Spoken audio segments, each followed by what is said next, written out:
Migovan and Melanine, what is the secret fire?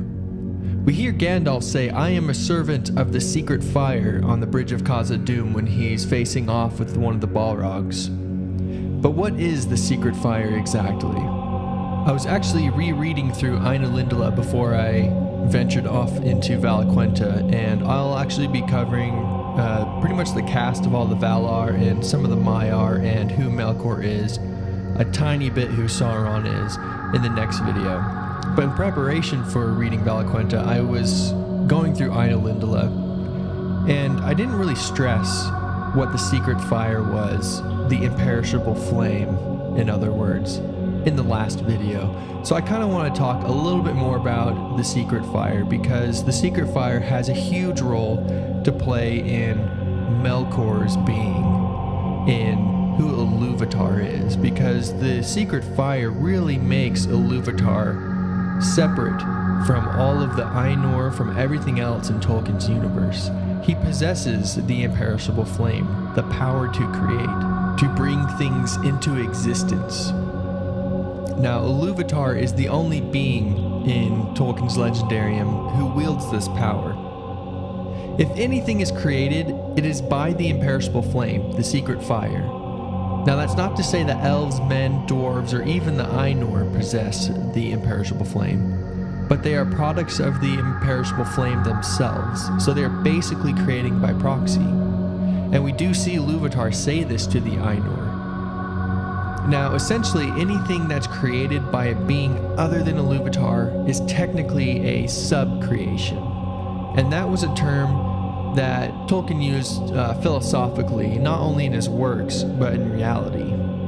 Tolkien actually felt that the only being in our universe that can create, to bring things into existence that is separate from itself, is God.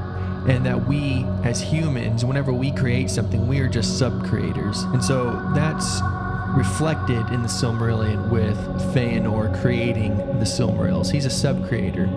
Every time we see Iluvatar creating something, maybe it would be a theme, or the children of Iluvatar, we see Melkor wanting to create his own theme. We see Melkor wanting to have his own servants, his own beings that he could subdue and have them call him Lord.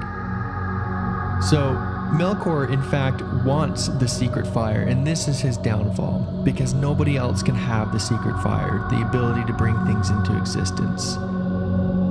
So when Gandalf says, I am a servant of the secret fire, he's saying he's a servant of the power of creation. He is a servant of Iluvatar. Now this serves kind of two purposes here. One, it shows how faithful Gandalf still is to the will of Iluvatar, to the power of creation. Gandalf was there during the music of creation, during the creation of the world, and so was the Balrog. And so the second purpose is kind of a slap to the face to the Balrog, because he's saying, I am still a servant of Iluvatar. You're not. You bailed. You went with Melkor. So think about how much history is there between Gandalf and the Balrog when he says these things and when they're facing off. So I'll be going into that a little bit more in depth in the next video. I'll be talking about who Gandalf is, who the Balrogs are, and how they were there during the creation of the world with Iluvatar and the rest of the Ainur. So thank you for watching. I hope you enjoyed the video, and take care.